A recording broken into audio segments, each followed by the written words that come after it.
konnichiwa minasan. Selamat datang diucapkan untuk anda yang mengikuti sesi di secara langsung dan juga anda yang menonton setelah live stream ini berakhir ke sesi kolaborasi Stomachofchaos bersama laman pop culture suka ramai BUZZPOPTV. Seperti biasa saya Kudom hari itu dari laman blog stomachofchaos.com bersama para panelis dari BUZZPOP akan memberi reaksi dan ulasan keseluruhan core kedua musim ke-6 siri anime My Hero Academia yang merangkumi episod 14 hingga ke-25. So it's quite a big chunk of pretty much one season lah of anime yang disiarkan di laman streaming Netflix dan Amazon Prime setiap hari Sabtu. So bersama saya panelis malam ini terdiri daripada anime sensei, BUZZPOP dan Master of Culture, Isekai, Waifu Hunter dan berbagai lagi accolades.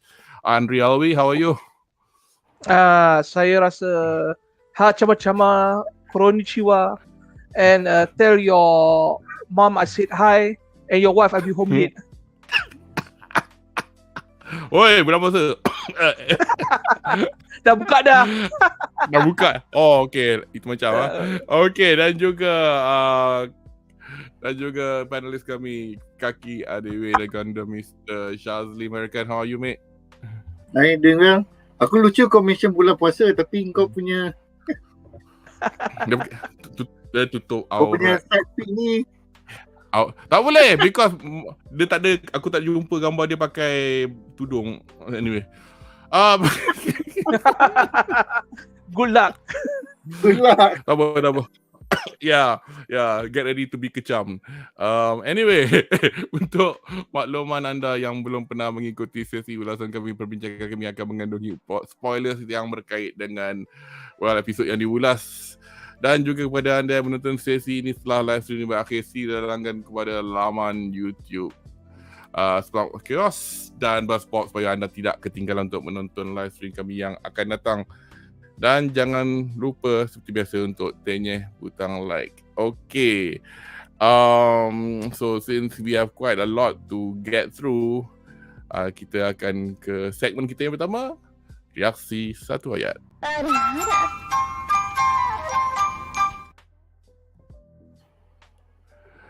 Okay, reaksi satu ayat kita. Well, untuk saya, landmark moment. Kepada anda yang menonton siri ni from season 1, you would remember DEKU'S voice over, implying that he's giving this voice over from a time in the future when he's already the hero, kan? And now this is the time lah. I was quite surprised actually because I didn't expect him to mengaku that he is the hero now, but there it was. Just your reaksi satu ayat, please. The power that Deku has does not make him mature. Yes, kita boleh discuss nanti of the actions yang Deku buat for the second core is still the action of budak. Yalah. So, I'm not faulting him for that, but yeah, the power kena budak kan. Make him mature. It's like kau bagi office of the Prime Minister of Malaysia to a 12-year-old. What you think is going to change? He won't. Anri, your reaksi satu ayat, please. Reaksi satu ayat. I think the best word to describe season 6 kan is turning point. Yeah, turning point. It's a lot of things happening. The first core you see is just one big battle that changes the whole entire landscape, and then the second core is the aftermath, and we shows the turning point for Deku, turning point for even Bakugo and a lot of other characters, a lot of the whole industry, the scene, the whole society that changed. So it's like since it's basically the whole franchise that peaked, and now we're going to the the last run for My Hero Academia. We probably get around another 3 seasons at the rate it is going, but I'm not surprised if we can get another 6 seasons lah if they really drag things on. Banyak gaduh-gaduh lah. Because Horikoshi itu cakap dia pun cakap kononnya nak end the thing, and then a year later he tweeted to say about my tweet last year, perhaps nak tambah sikit lah kot. And then obviously masa whatever we are watching now, we're reading now in the manga is possibly like about 5-6 volumes ahead, and then considering the fact that what we are watching at the moment was out in 2021. Yeah, so that's like 2 years ago. So and then lagi satu benda yang tak disangka, sekarang Horikoshi is not very well because of his shoulder problem. So his at the moment, I don't know whether hiatus yang supposed to be 2 weeks sudah berakhir atau tidak. But you do know why he has a shoulder injury, right? I do not know why. He's carrying Shonen Jump on his back the whole time. And also he's penat kira duit from all the franchise movies, you know, all those toys models. Yeah, but joking aside, I mean, I personally don't think Shonen Jump is literally carried by MHA. There's lots of other. I mean, I'm not talking about the smaller franchises, but bigger franchises like One Piece has been going on for ages, and you know, those kind of IPs. Well, it is there, and it's got a massive following, like all of us know. I'm a big fan of One Piece, but they are dragging things unnecessarily at this point. Now it's like they're repeating the whole same story, and then we get the same situations and the same fights yang kena drag on. But it's really bit tiring to read One Piece now in terms of plot development. But I'm sure the One Piece fans don't agree because orang happy. But I do not know anything about One Piece anyway.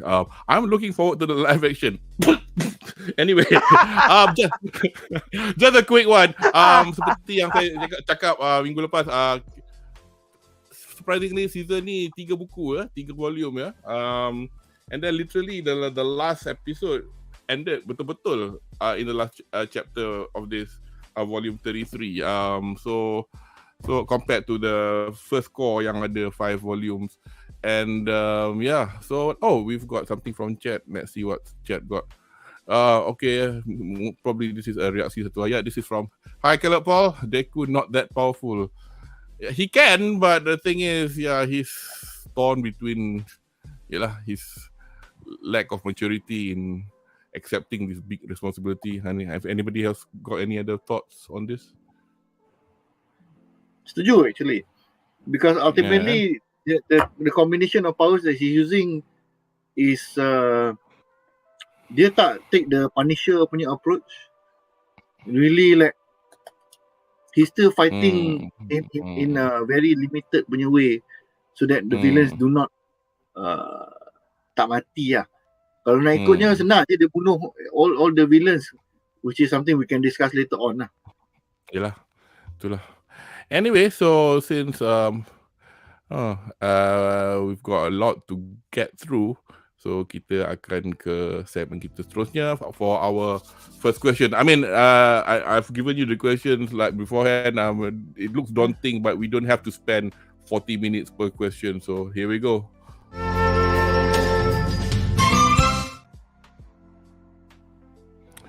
Right. So basically, ini pun kind of ikut episode, tapi some of the questions or kind of overlaps from episode to episode. So basically, we'll start off with the beginning of Core 2, the aftermath. So that's really all kita ingat Core 1 pretty much serangan hendap kononnya daripada pihak hero using all resources available, dengan tarik budak-budak sekolah sekali nak serang the villains in a two-pronged approach with semi berjaya, semi disastrous, and the disastrous bit is actually worse than the kejayaan apa yang diorang do all this stuff lah. So anyway, let's start with who want to go first? I'll give you. So, selain dari penangkapan villain-villain oleh pihak berkuasa, namun Shigaraki dan konco-konconya berjaya larikan diri oleh near high-end Nomu dan tak ketinggalan juga, MIA, Toga Hibiko yang MIA dan tekanan ke atas setengah-setengah hero yang akhirnya putus asa hingga meninggalkan kejaya hero mereka. So in a nutshell, what are your views on this? Is this something expected, or is this something like, something that they weren't expecting, the heroes? Silakan. Okay. When you said the whole mission kan, the two-prong attack was... Yeah. Is the music too loud? I don't hear any music. You can't hear the music? You can't hear anything. Okay. Chat kalau siapa kata dengar macam music kuat, tak dengar suara Anri apa, sila beritahu saya. Give us back. Sorry Anri. Okay, go ahead. Okay, when you said the mission kan is semi successful, semi failure kan. Overall is a total failure tau, if you really think about it tau. They didn't get all for one. Shigaraki escaped and they have suffered major losses tau. And what they did is actually they just arrested like most of the alliance, but then you get Tartarus tau, the place where the most dangerous villains kan kena simpan kan, they got busted out. So it's a big loss. This is like you lost 100 ships when you just sank the enemy punya 20 ships atau apa. It's not worth it lah. It's not even a Pyrrhic victory lah. Yeah, you're right. Because yang tangkap pun tak jaga untuk Makia. It's like okay. Yeah, and Janto Makia was the only big capture that they can actually brag about. Yang lain semua jenis marhen punya villain. Yeah, and you know what happened? The people lost confidence, and the heroes quit one by one. One because they see the pointlessness of fighting against Shigaraki punya vision tau. Because what he said kan is true, what Dabi said is true tau. They are not lying, and they showed the heroes kan the grim reality of being a hero tau. Whatever you do kan, it will not be enough. They will still call you out for everything that goes wrong. But when you're doing right kan, they just mostly take it for granted, and not a lot of people can actually do this now. If you want to be a hero kan, you have to sacrifice yourself. You have to sacrifice your time, you sacrifice your life, but you also must be sacrifice you punya, unfortunately kan, you punya dignity lah. You see how they treated All Might in the end of episode 25 tau. When All Might was around kan, he was basically a god on the face of the planet tau. But he retired, they blame him. Except for themselves tau. And this is what the heroes see tau. Why am I fighting for these people? It makes no difference. So a lot of them just give up, not because they feel that they failed out. They feel, what's the point? And they are right to feel this way. They're still humans. So the show shows us kind, it's not all that glitz and glamour when it becomes a hero. There are repercussions to your social life tau.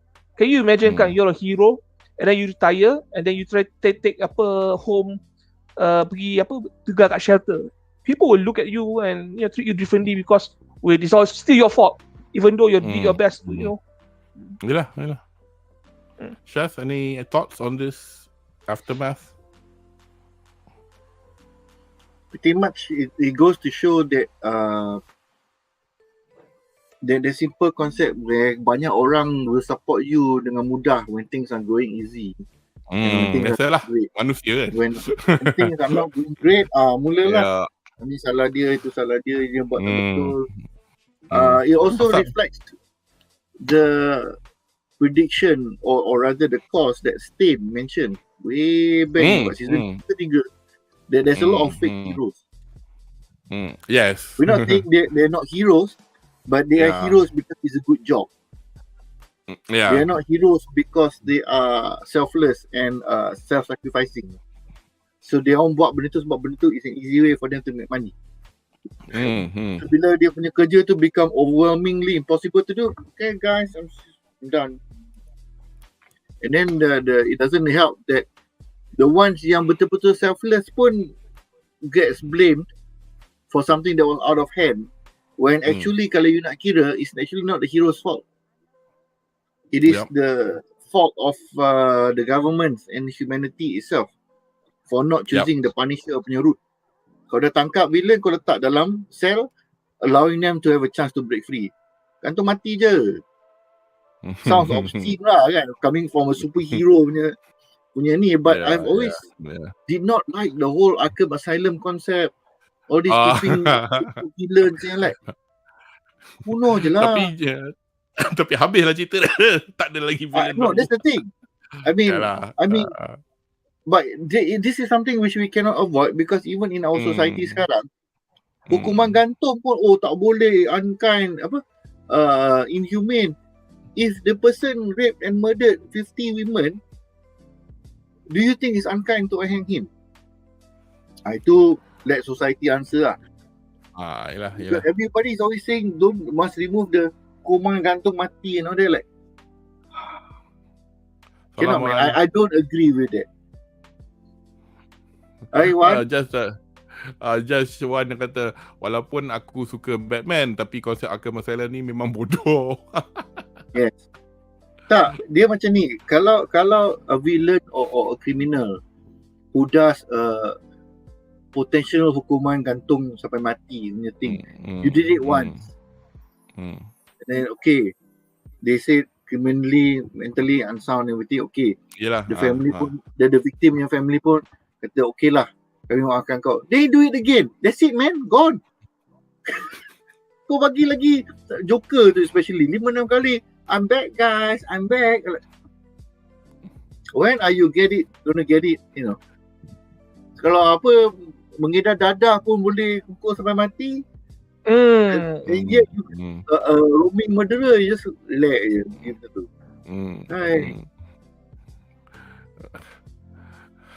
Apa ya, Wan menambah apa Joker berkali-kali. What TTR? Tak, that one is his typo tu, R tu typo. Berkali-kali R dengan T kan side by side. It's a typo. Yelah. Tapi tanpa Joker, tak dapat lagi kita tengok Batman banyak kali. Yeah, that's my point just now. It's more of a plot device. I mean, so that these people will never die or whatever, that get follow. Or Joker tak kena bunuh because he's part of the system tau. He kills people using guns, which is one of the big business in American society.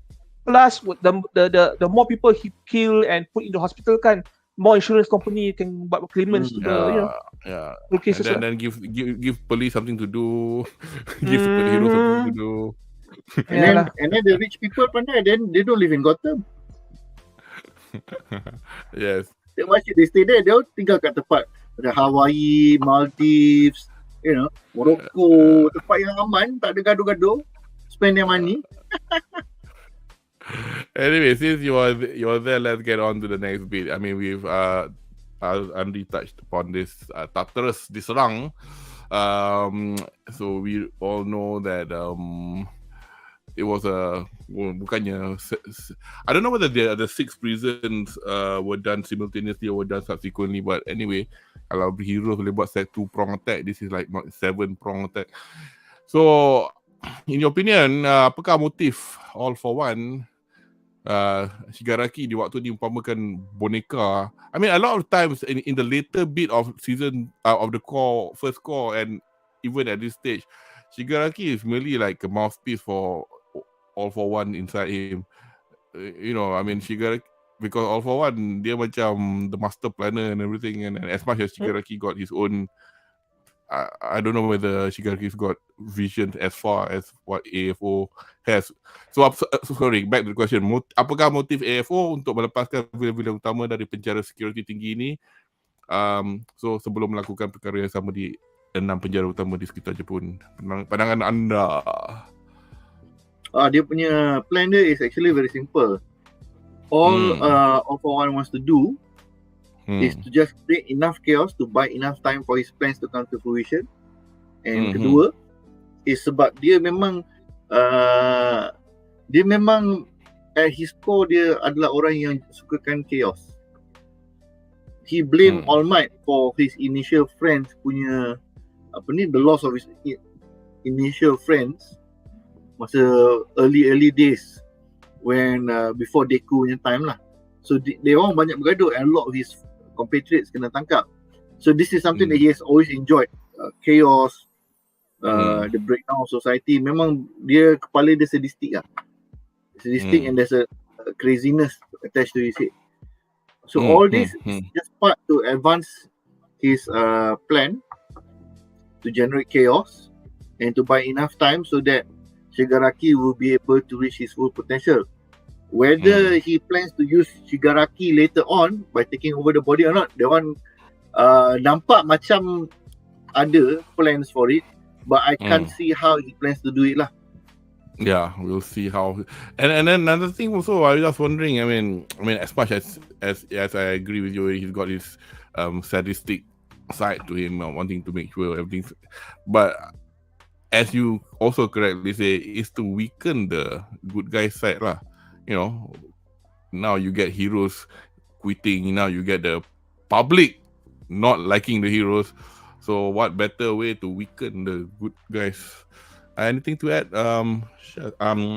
Anri? I agree with Shaz. He's just buying time for his plans to come to fruition. But he is also going to get a lot of the elite criminals kind. You have to understand. This is they're in there, aren't they? Yeah. The Liberation Army. They're made out of tens of thousands of volunteers yang masuk join the cause, but they're not hardcore, not like the people in Tartarus. Muscular.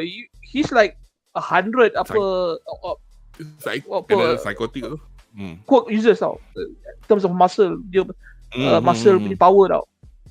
So he has a big he has thought this plan for a long time tau. He purposely get himself caught. I'm pretty sure he was not by chance kan All Might kalahkan dia.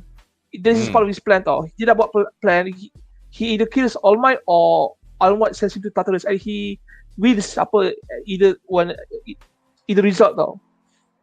So he knows that he'll be in touch with all these clowns in Tartarus, and he knows Shigaraki kan will be stronger, so he just biding his time. This is all part of the plan. We see later in Kotu, right? Especially when it comes to Lady Nagan, right? He had everything planned out.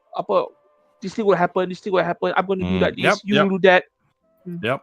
So let all things fall into places now. So this is all by design. But also maybe something yang kita semua tak sedarkan. It's just a symbolic thing tau. They say whatever you do to me, right? I can break out. I can destroy society. Tartarus punya attack kan is basically dia punya statement tau. Said there's nothing you can do to stop me. There's no place safe enough to harbor you from me tau. Can you imagine half a kilometer buried underneath the ocean floor? Yeah. And this clown can still communicate, let himself escape. Communicate, escape, plan, scheme, whatever they call it lah. I mean that point itself. And one more thing, memang it's obvious by now that All for One kan is going to do the Orochimaru thing to Shigaraki lah. Naruto, he harbors Sasuke tukar badan in the first part of Naruto. This is his game plan at the end lah. I mean, look at him. Badannya dah kutuk repot nak hancur dah. Muka pun dah cair. So Shigaraki is not handsome, but at least he's functioning lah. So makes more sense lah. Right. I mean, what was I going to say just now? Aku dah lupa. But anyway, since you're there, we'll go on to the next bit. If I remember, I'll mention it. So the next bit is now in essence, this is just to summarize the bit where I've called it Rakyat Jepun bangkit ketidakpuasan hati rakyat. Sounds like a political slogan. Akibat kegelisahan melihat akibat insiden yang kita lihat thus far in Core 1, suara rakyat berkumandang untuk mendapat penjelasan lebih-lebih lagi dari Endeavour setelah siaran tell all dari Dabi. In a way, this somewhat reflects societies bengang-bengang juga, tapi benda ni bunyi macam sensasi tau. Macam Dabi adalah sebenarnya anak Endeavour, with a slight added gravitas that Dabi is a serious villain and can cause problems in the country. You know, it's like, oh god. Tapi that's how it is. Dan jaminan untuk masuk, dan juga permintaan dari rakyat untuk mendapat jaminan untuk masa depan lebih baik dari pihak hero. So pendapat anda, so do you think they can redeem themselves, the heroes, for damage control and that kind of stuff? Silakan. In a real world kan, you cannot redeem yourself from this lah. There's too much scandal, too much shit has happened lah. But I'm surprised that the people in My Hero Academia like, is portraying the Japanese public like this tau. The Japanese public kan acting like this kan, it reminds me of macam it's a bit of a far-reaching scenario tau. I can see this thing happen in Korea. In South Korea, I know, yeah. They do react like this. Tapi the reason aku cakap why I mentioned that Dabi is a serious villain, they would react like this kalau pelakon not as bad as Korea, but kalau pelakon X bercinta dengan pelakon Y, that kind of thing. This is the kind of thing. Yes, yeah. Yeah. But pelakon lah. That's among the fans, right? But that's about the fans. But the general public. But not just the fans though. But you have to bear in mind all these paparazzis from news portals yang jenis tabloid semua. That's read by the general public, and a lot of I mean, I don't expect the general public semua nak ikut say idols ke apa. Tapi kalau macam pelakon for example, benda tu is a bit more, I mean, dia punya outreach dia lagi besar kan. So katalah dia kata pelakon X yang famous, you know, whatever. Tapi itu pelakon lah. Right here. Sorry, go ahead. Sambung boleh. So I'm going to tell you, this thing is like an affair basically. It's like Endeavour kan is katakan Endeavour kan is the superhero society, and he had affair kan, cheating on his sick wife, and the public knows about it. Okay. The hero at the end of the day can save the world and rebuild society, but public will never trust the superhero society 100% like before now. Before Dabi break the whole illusion that everything was perfect now. They will always say kan, the heroes, okay, they're doing this and this for us, but I'm pretty sure this and this is going back behind the scenes. And that is true, because we've seen they do kill people without trial, they do arrest people without, charges brought up against them. It's like everything is done for face lah, for image purposes. And right now kan, it's just a big PR problem for them, and things are rock bottom. Endeavour at the end of episode 25 kan, Endeavour katakan, I cannot come to UA because the mere presence kan will make people upset now. And this is true. Whether Endeavour is responsible for this whole shit or not kan, he is forever tied to it now, by relation now. So there's no way the public is going to be kissing their ass and lips on the hero going forward from this point. Yeah. Shaz, ada anything to add? Aku lagi amazed sebenarnya that the rakyat ni dia macam ambil bulat-bulat tau what Dabi has said as facts. Zero skepticism at all. Terus never jahat. Like, come on lah. You don't even stop to think that he could be lying to you at this point of time. Tapi in reality pun benda macam ni pun rakyat, people react like that anyway kan. Macam some of them will be percaya terus-terus, some of them percaya, you know, we see that social media. Because humans enjoy. I cannot word this specifically sebab I remember watching it on one video I've seen before lah. Yes. More than watching a person become a hero, they are more excited to see that person fall. Yes. Aku tak ingat. Yeah. So they're like, this is like endeavor punya fall. Yes.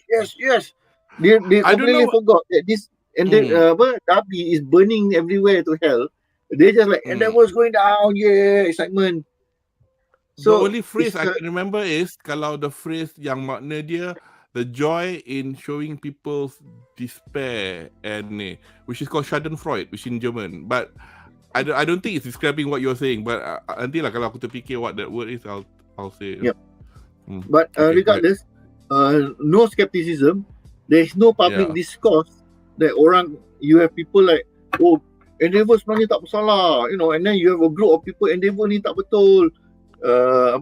So where is the discourse? Where is the people blaming him versus the people who are supporting him? They say like, you know, there was something out of control ke apa ke? Where are the apologies? Tak ada. It's something which a lot of people around the world lah, they want peace and freedom, but they cannot tolerate the removal of dia punya rights. Ingat tak masa MCO dulu? Kudo, do you mind? Go ahead. It's okay. Yeah. Nanti aku bawa air lagi besar Kudo for you. Kudo masih puasa, so 5 hours. It's okay, dude. I mean, gosh, it's just you drinking. Masa MCO dulu, everybody wants the thing to end. Kita tak nak dah this sickness and everything. Tapi saya masih patut dibenarkan keluar. Everybody else should stay inside, but I should be allowed to go out. Apa tu? It shows that there's a lot of people who are hypocrites. No matter how they want to, like, we only want the best things. Benda yang tak bagus associated dengan benda tu, dia tak nak. Like, how do we know the actions of all the secret services in the country, the military? We don't know what they do behind closed doors. And yet, we want, like, kita macam like, we want the peace that they bring, but we do not, at the same time, we do not want the things that they have to that peace. It's very nak kata hypocrite tu, it might not be the right word. Someone with better vocabulary might be able to point it out.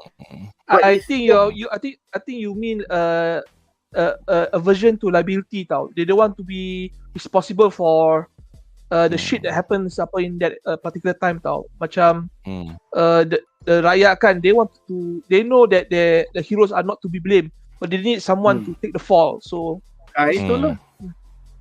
Because it's convenient. Bukannya apa, it's convenient to blame somebody else. Yeah. Memang kita as people, there is a good portrayal lah. Dalam this manga and anime, it was very well portrayed to show that humans ultimately only care for themselves. Yeah. But aku cuma a bit disappointed that there's nobody defending the heroes punya side. For fear mungkin the ratio is too high, blaming the heroes. So orang yang nak defend hero pun dah takut kan. Ini orang gila-gila. Yang sampai ingat tak that girl in the story yang recognize Deku who's rescued her for no reason. She was about like kena tembak and whatnot. Wah, ini yang rabbit tu. That rabbit girl, dia tak buat apa pun. Itulah, just because she looks like, because she was a heteromorph kan, so they assume that she was a hero of some sort. So what's her name? Single. I don't think that she was a named character, but I might be wrong. But so, anybody in the chat kalau tahu silakan. Tapi kalau since you're there and since we're talking about, you know, can the heroes bounce back? Whatever. I think the most important thing is can Mr. Todoroki bounce back. So the topic here is keluarga Todoroki. I mean, the fact that the whole family descended on him, kind of okay.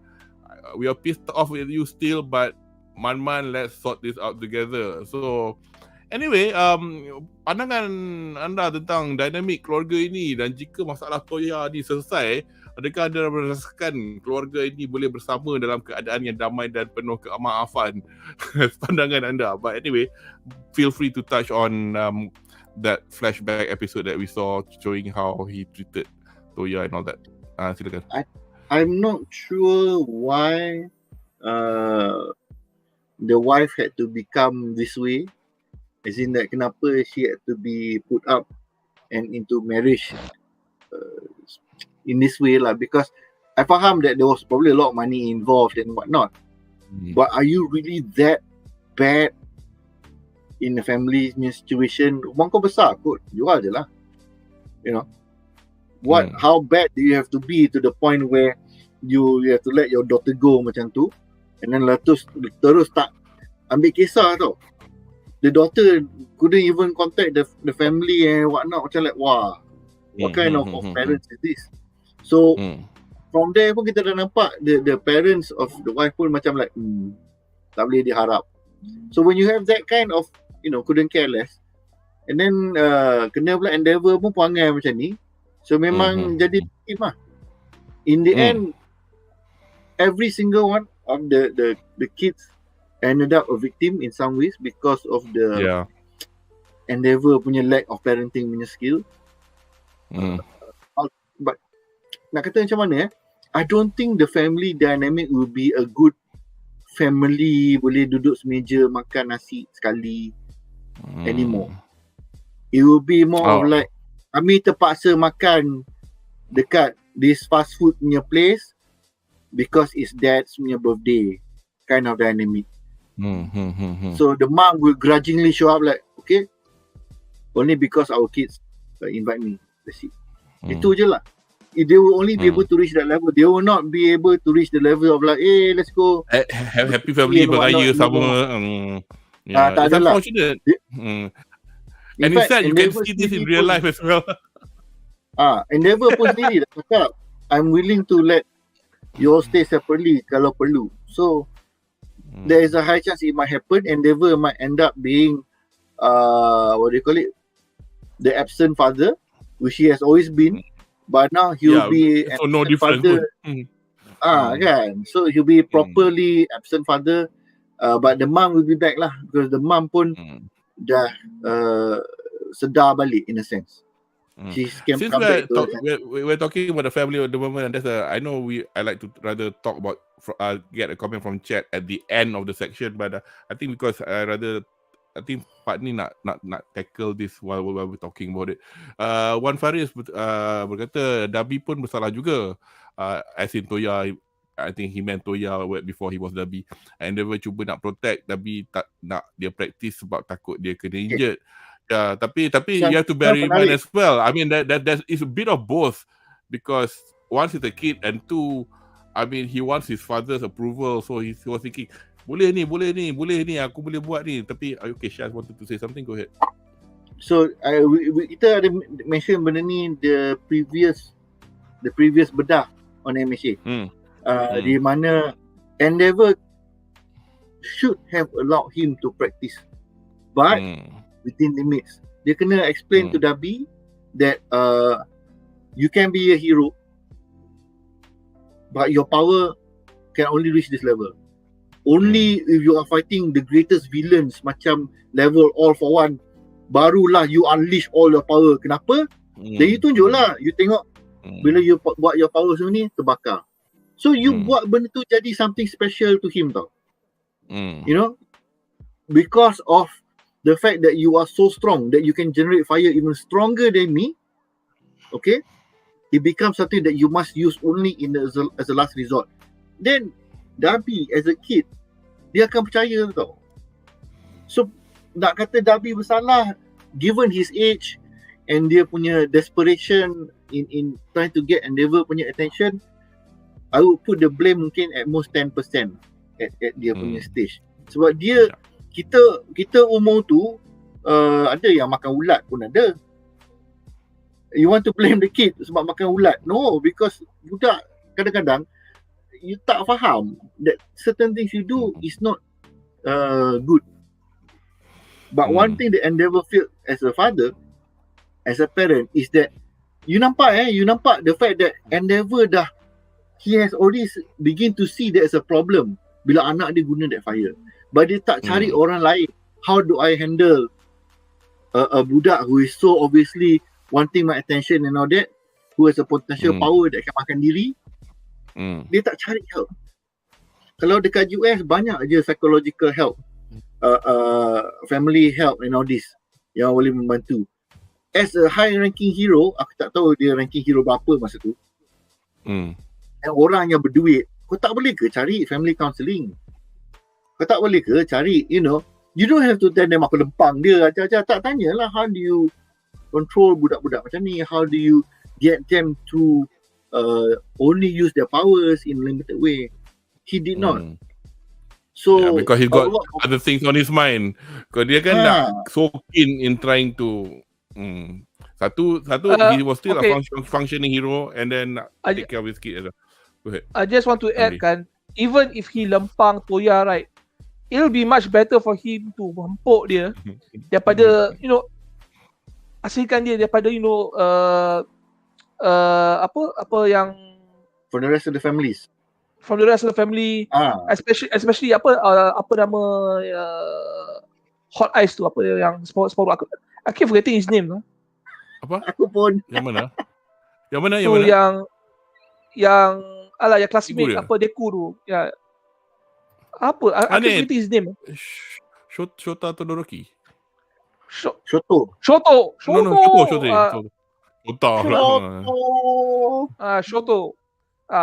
Shoto was separated from the other brothers kan, and Toya was separated because of his situation now.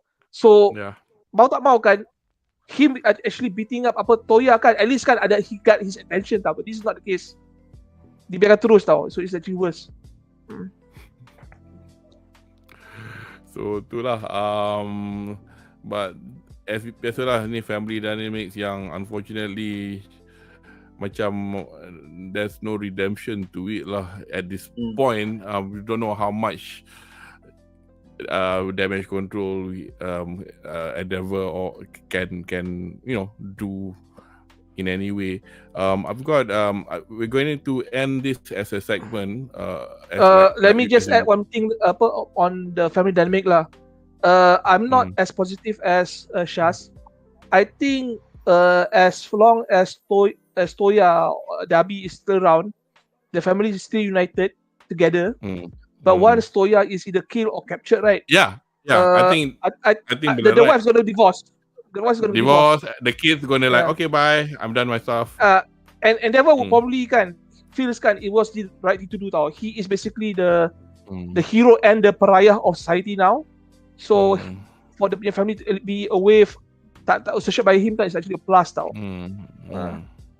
I got a feeling that's on his plate at the moment, and then because he'll be like saying, have to do what you have to do lah, but because the die is cast kan, nak macam mana? And you have to remember kan, the wife was sold to Endeavour tau. Dia punya parent jual rahim dia dekat Endeavour tau, to create all these super babies tau. So there's no romance.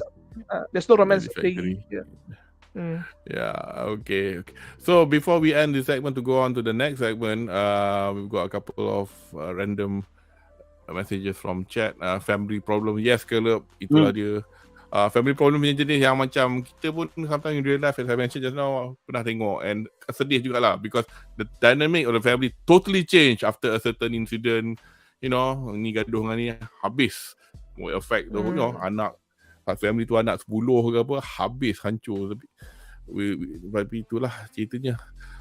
Kita ada dua soalan menyimpang. Wak Studios, bang, di sini enggak bahas tentang Donghua ke?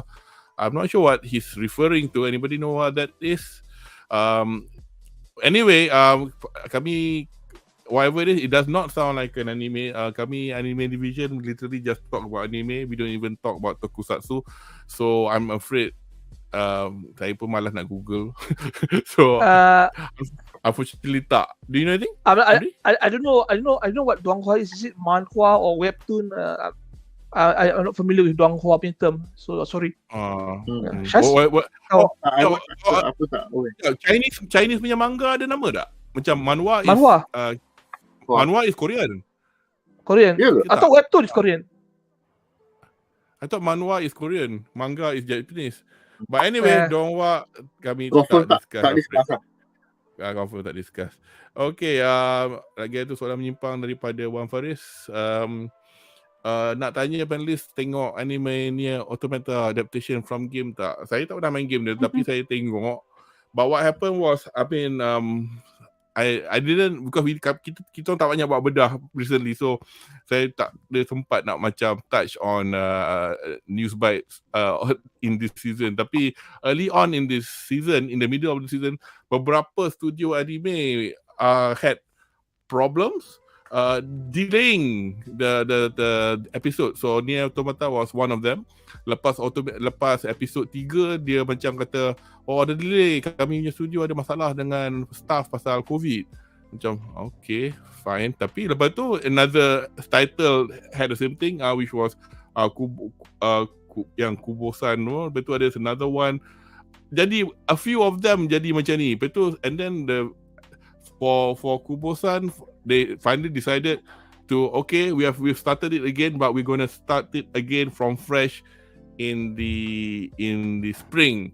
Nier came back earlier than expected, and then dia hilang balik. So dia orang cakap apa hal cerita ni, so kita pun tak tahu apa masalah dia orang. So tapi thus far belum mula, saya first episode saya macam apa CGI teruk ni, tapi macam, and then I told myself that keep calm, just watch. Nampaklah sikit a bit macam main game tahun 19 tahun-tahun yang 10 years ago punya teknologi. Tapi macam at the end of the day, I just chill, just watch for the story, and the story was actually quite good. Plot.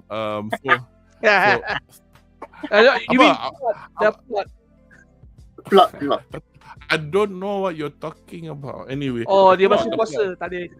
Oh, dia memang puasa. Okay. So itulah. So tapi I don't think kalau saudara Wan Faris nak tanya kami nak bedah ke, tak lah kot. Tapi I'm watching it for fun. But sejak it came back, I haven't watched it again. I'll wait until they sort out all these problems. Catherine the Great ada komen.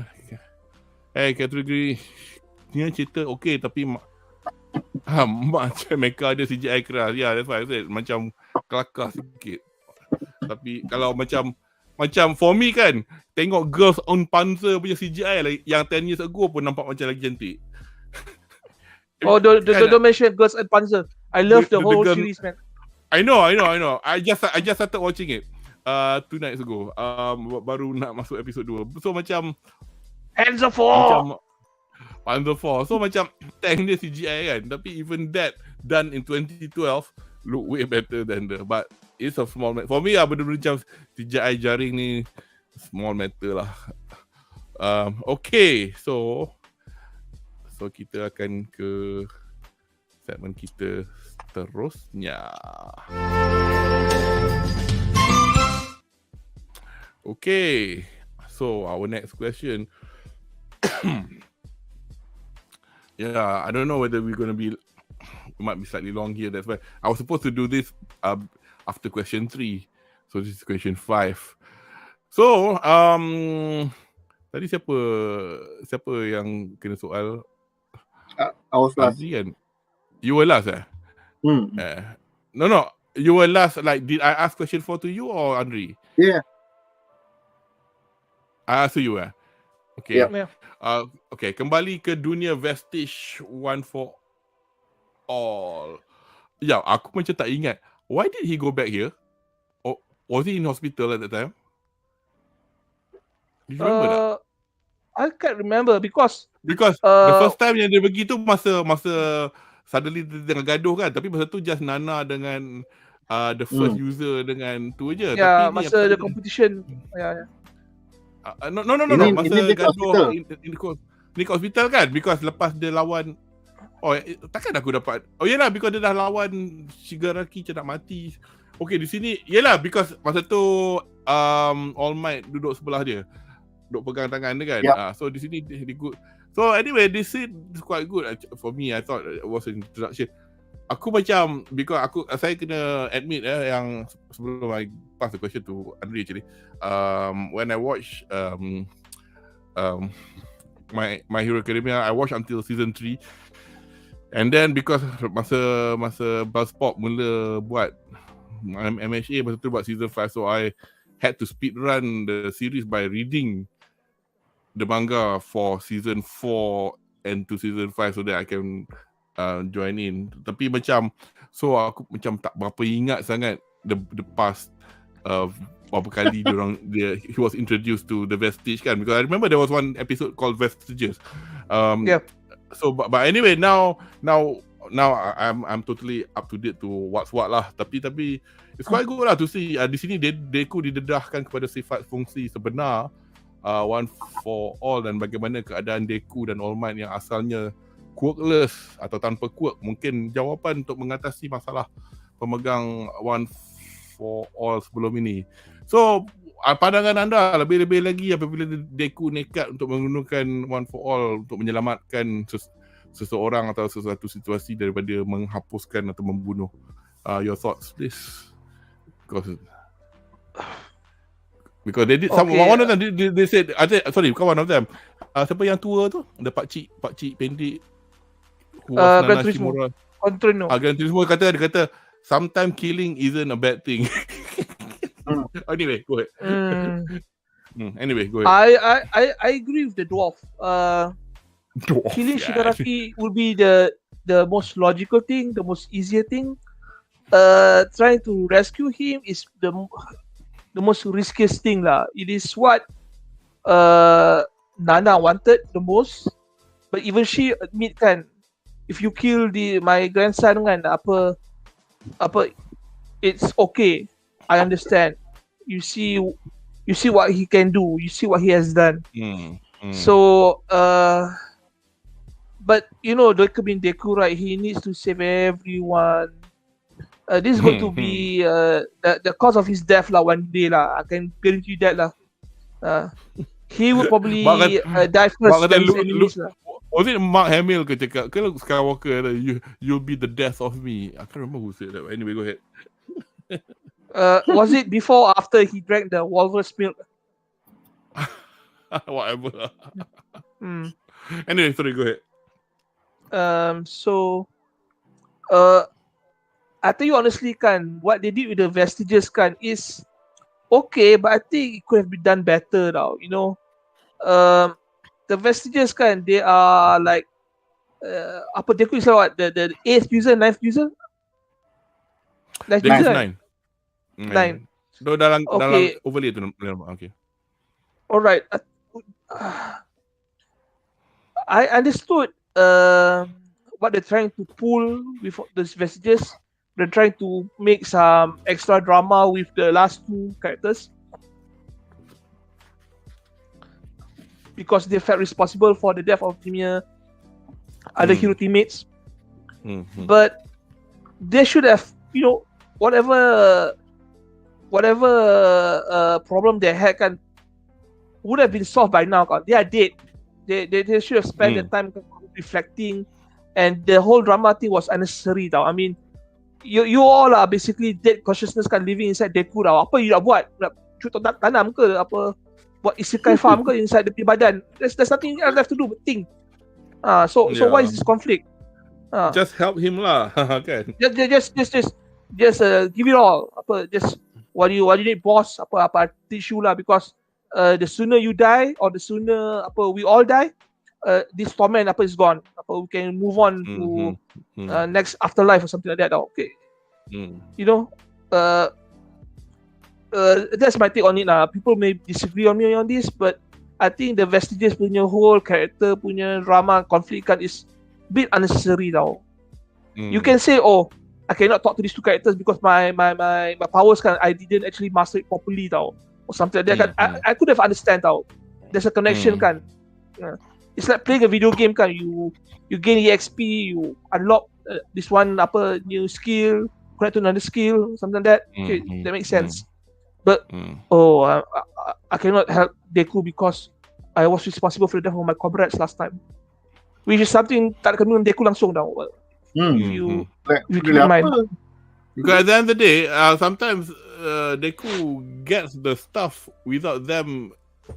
Bukan sometimes, memang pun bukannya the previous vestige, I permit you to have it now. It will come, but it come by itself. Macam suddenly dia boleh pakai Black Whip kan. Bukannya, if I'm not mistaken lah, I don't think that botak guy macam, okay sekarang aku benarkan kau gunakan. Tapi it's more like, oh you don't know how to use it, I'll tell you how to use it. Macam tu. Shaz, have you got anything to add to? Tak banyak actually, because this point is very straightforward. In the sense that it's there to guide and mentor Deku, tapi dia punya effectiveness is not seen lah. Disebabkan Deku punya fall to darkness. Well, not exactly dark lah. When they say dark Deku, I was like expecting, wow, dia ni jari jahat gila lah. Aku tengok, alah, jadi kotor. Dia comot. Dia kotor, comot. Itu macam budak sesat. So like, there was a blown out of proportion punya expectations lah. I think macam, for example, macam in a way, it was probably just tak tahu nak kata plot device ke, just to introduce us to this, apart from dalam manga they orang refer to that flaming Yagi, which is All Might punya, because All Might still hidup kan, dia I mean nama dia Yagi, what his name, nama dia Yagi Toshinori. Yagi Toshinori is All Might. So because he's still alive, and then dalam, I can't remember, I was trying to look for it, but dia tunjuk gambar dia kan, gambar dia di sebelah ni yang berapi tu Aura Might. Tak tahu whether it was a joke, whether it's genuine. But just a quick pada penonton yang mungkin kurang arif atau mungkin ingin bertanya, I had a quick look just to see, I mean without trying to spoil, at the moment we have these other 7 characters. Diorang merupakan peninggalan, kira vestige dalam bahasa Melayu, kesan atau peninggalan. Maknanya dia macam more like spirit. Dia tak hidup pun, dia mungkin memories, mungkin whatever of the previous users dalam alam, nak kata barzah pun tak tahulah macam mana kan. Tapi dia macam Harry Potter punya living paintings. Yeah, something like that. Yeah, but this is, nanti kita will probably talk about this in the last bit, because there was an argument, there was like a discussion between the heroes between All Might saying macam mana All for One boleh communicate better, sedangkan dia tak boleh communicate, dia macam boleh rasa-rasa je, imbas-imbas je. Dia boleh rasa betul-betul bila dia sentuh tangan Deku. So actually banyak lagi mungkin Horikoshi tak explain lagi pasal this, how All for One actually works. Tapi just a quick introduction. Orang nombor 2 ni, dia tak ada nama so far. They call her second user, and the third user. Mereka dua ni yang facing the wall masa mula-mula first user introduce himself to, secara open lah. Selama ni kita nampak bayang lah, tutup mata lah. So second user ni, dia punya quirk dia, saya tak nak beritahu lagi because dia spoiler, because kita takkan nampak until season 7. Third user pun tak ada nama. Quirk dia yang last minute terkeluar, nama Fajin, yang you guys describe. Ingat tak kita discuss last week, 2 weeks ago, yang dia boleh store kinetic energy dalam dia punya limbs or whatever bit of his body lah. So that was the last one that Deku kind of acquired. Mastered. Before he got hurt by the end of the core. And then we got number 4 here. Number 4 has a name, Shinomori Hikage. Dia lah pengguna nombor 4 yang quote dia nama Danger Sense. So this is the spider sense yang suddenly Deku dapat masa lawan dekat depan Gigantomachia tu. And then obviously the first skill was from the 5th user, which is Banjo Daigoro, which is Black Whip. And kita semua tahulah Black Whip tu macam mana. And then yang masa, I think this one 6th user ni nama N, yang muka dia macam tutup tu. Yang ni. Dia punya ni smoke screen. We'll see him more after this lah, because dia duk bercakap tu banyak sangat asap tu, whatever. And obviously masa lawan Shigaraki tu, masa dia save semua orang dengan Black Whip tu, he acquired float from the 7th user Shimura Nana, which is the last dead user of All for One. Just to go back to the first user, nama dia Shigaraki Yoichi. I don't know whether is the name known by this time or is this now spoiler? Oops. There's a reason for the name. I can't recall. I just know that he is referred to as the All for One punya brother tau, yang brother. Yeah. Kalau spoiler pun minta maaf, but it's a minor spoiler, bukan nama dia. Tapi it doesn't mean Tomura Shigaraki is a blood relative. They're not. But the name was given to Tomura Shigaraki was given by All for All because dia nak macam ada adik sendiri or whatever, or anak sendiri, whatever it is lah. Anak. So because nama dia lain, ada nama dia dalam nama dia family tu lah, family Shimura apa Nana Shimura punya cucu lah. So Shigaraki, the first user tu actually dia because dia ada quirk, tapi pasal dia lemah, dia adik kepada All for One beratus tahun yang lepas. So All for One give him a quirk.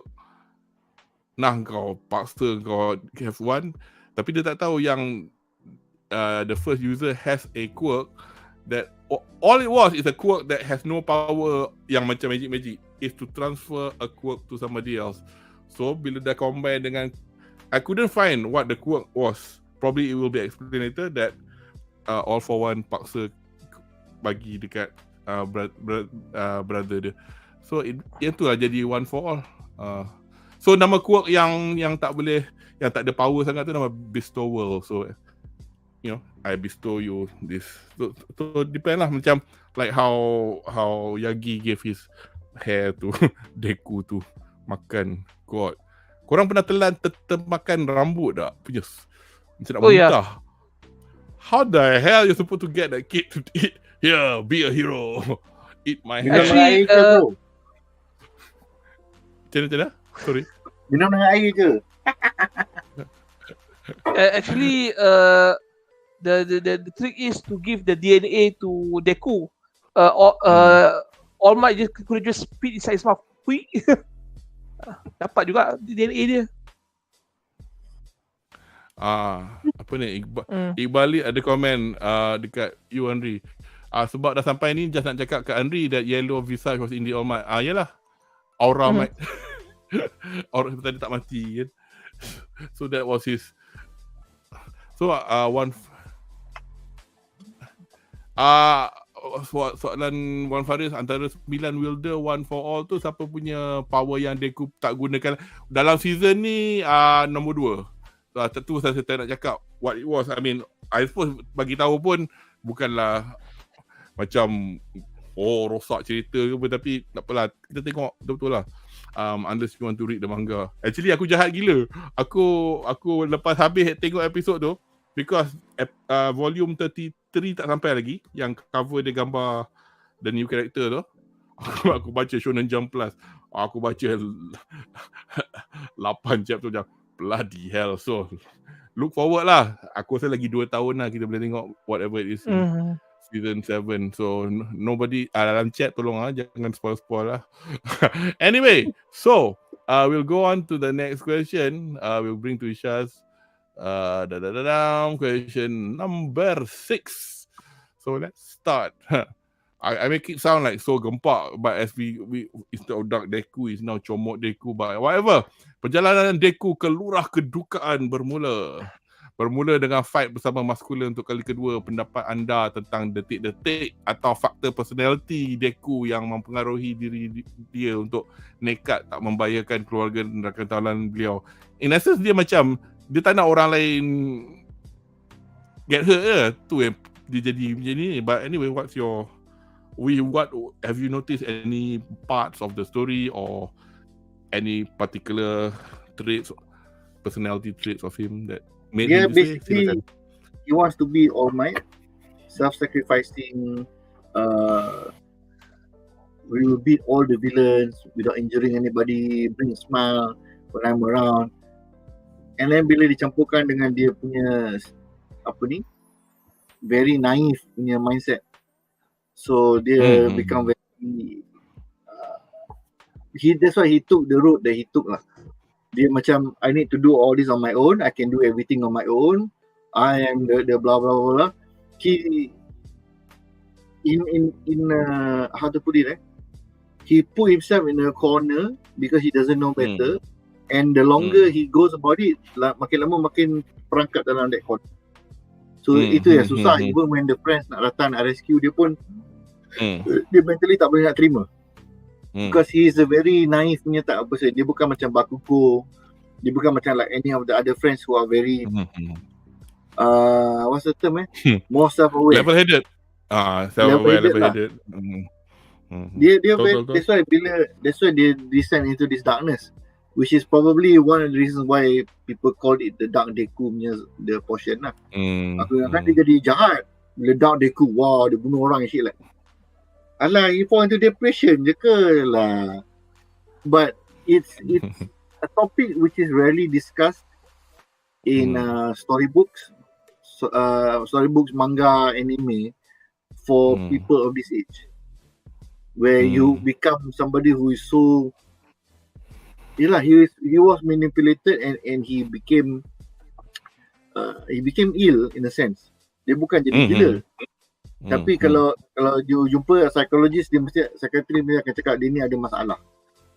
Is in that he really do not, dah sampai tak jaga diri, makan pun tak tentu hala, mandi pun tak. So it became a very difficult punya person lah. To difficult scenario to break himself out of. Padahal kalau you tengok from a level-headed perspective, you are more efficient if you have rest, if you makan, if you take sleep. Betul. Mandi and whatnot. You ni kalau you seorang dengan tak ada support system, you tak ada radio contact with other heroes who can provide you information, you are actually very underutilizing your powers. So this is something which is consistent, 100% consistent dengan personality dia sebagai budak. Dia jadi self-sacrificing to the point where orang lain semua dia tak nak involve. So I rasa this is a very good portrayal lah of Deku. Cuma tu lah, sedih lah bila nampak dia jadi because dia betul macam jadi self-perpetuating cycle kan. Dia macam every single time dia macam, aku lagi tak nak orang, it reinforces his salah anggap yang dia patutnya kena rehat. Sampai aku, we don't have it in this one because we're going to talk about it after Q7, because obviously his downfall is ongoing for the next couple of questions. Do you have anything to add, Anri? I'm just saying that this Deku punya action kan is typical of your Japanese punya mentality lah. Dia tak nak nyusahkan orang tau, you know. If you notice right, Japanese kan they are more into conformity. They tak nak apa-apa macam not rocking the boat tau. So Deku took it to the extreme lah. I think this is what affects him the most. He doesn't want his friends to be hurt. He doesn't want to put anything in jeopardy. So he moved away thinking that would solve anything lah, but actually did not lah. So other than that, what Shah said has covered lah. So it's more on his Japanese conformity punya mentality than anything else lah. I mean, kalau kat Malaysia ni kan, tak kisah je. You know, I just stay here among my friends and use them as fodder, you know, before the bad guys can get to me. But not him. I have to take the high road. Okay, kita ada, before we end this segment, just probably, we've got a statement from kategori civilian boleh pakai gadget untuk tak berhubung dengan hero.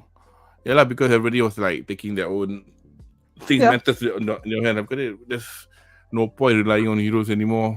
But biasalah bila jadi macam ni, it's all chaos lah. Because some people might be able to do it correctly, some people might not do it correctly. So intention baik, tapi as they say, road to hell is paved with good intentions. But anyway, we'll get on to the next segment because it's my favorite segment. So kita akan ke segmen yang seterusnya.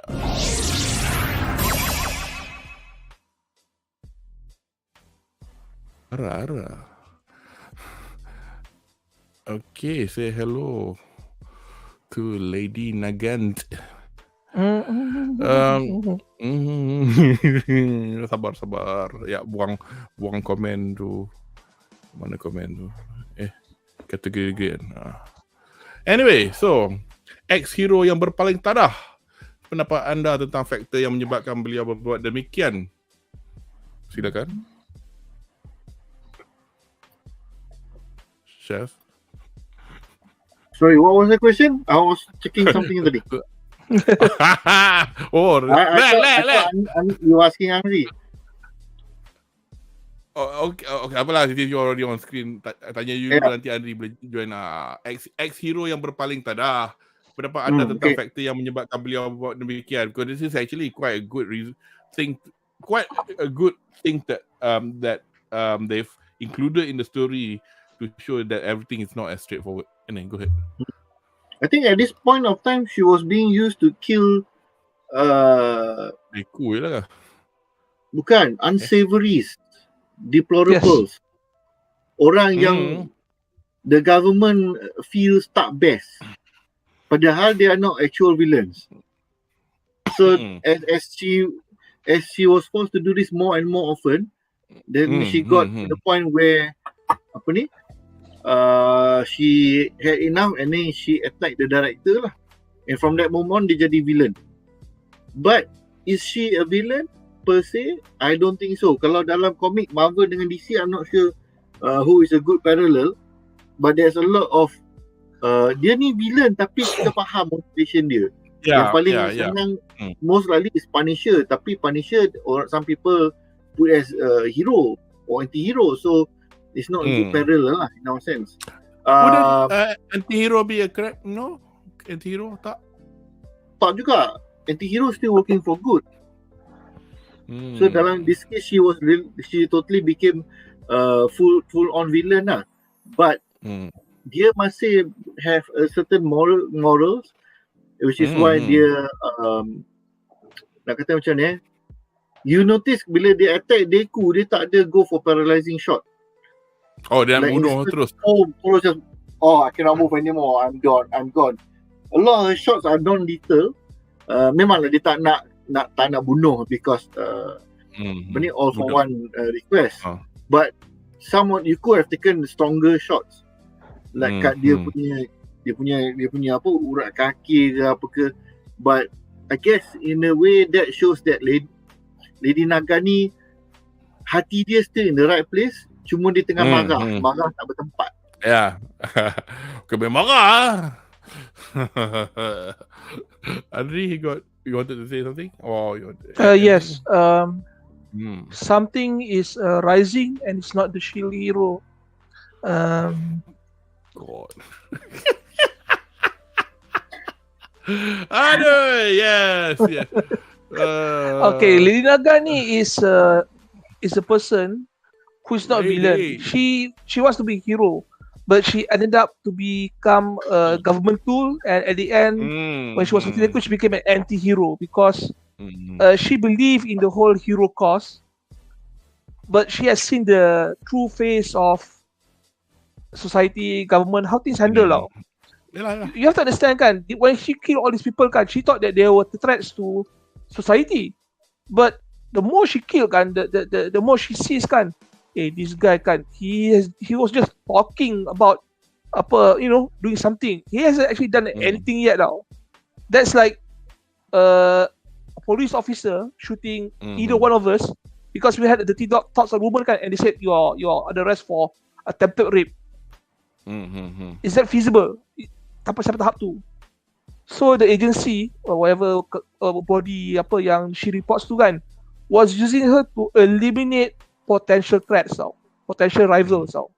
Okay, so it's not in the name of justice, and by the end of her rope kan, she confront dia punya president, which happens to be Hero, right? And he remember, he said, "Do you know what happens kan when you quit?" Okay, she knows, so she shoots him. Yeah.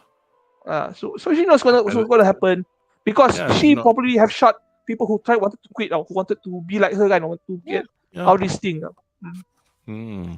So can you blame her for going down that path? And can you actually blame her kan becoming a anti-hero? She's not actually a villain lah. If she's a villain, she's a lousy villain lah. She doesn't want to kill people, but she tries to kill people. And she's a sniper. Never miss. 2 kilometer punya record. Macam cikgu cowboy tu bercakap, kalau bukan sebab Lady Nagan, aku nombor 1 lah siang. Celaka. Apa nama cerita tu yang Angelina Jolie tu yang yang boleh spin peluru tu, yang tembak kan. Shit. Tahu. Oh, yang Profesor X tu yang tahu. Betul. Aku shock gila because yang James McAvoy. James McAvoy. He was fighting his agency kan, taking orders from Musim. Dia kan he started off as a paper pusher, some granny office, and then worker lah. Dok macam you gonna fail, you gonna ni, betul dia pagi. Betul ada mamak tu, you go kan, dia ambil keyboard kan, dia belasah muka, gigi terbang.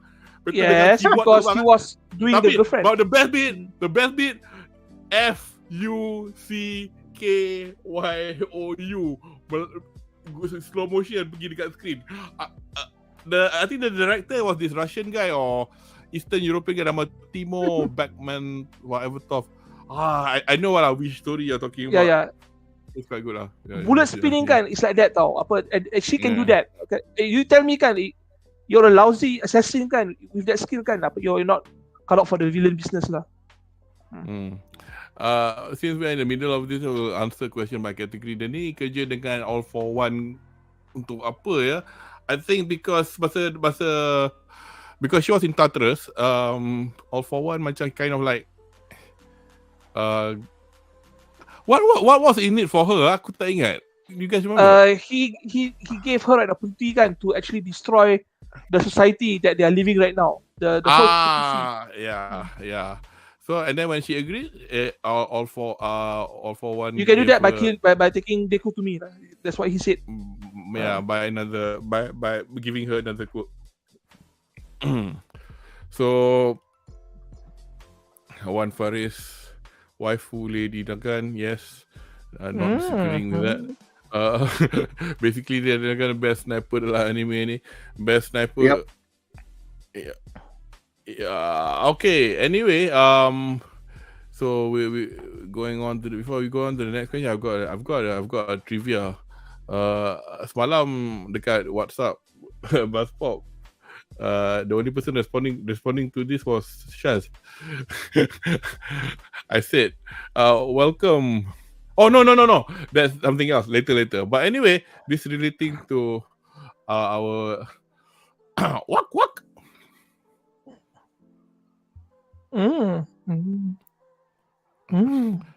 Shaz, kau percaya tak? Tanizaki Atsumi Anya Forger is Lady Nagan. Sound so adult, but dia memang suara dia adult pun, tapi macam wow. Because baru tadi aku tengok YouTube, because there was like promoting about Spy Family. But yes, so that's her. Anyway, onwards to the next question. Before you change kan, 2 words. Wakipai. Wakipai. Apa? Wakipai? Ampit. Fuck. Oi. It's ampit. Okay. Ampit fetish.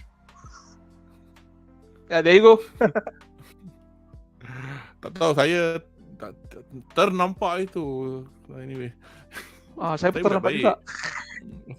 Saya budak baik. Bak kata Wan. Bak kata Wan. Sorry, who was? Oh God, I'm losing it already. It's now Shaz Newton.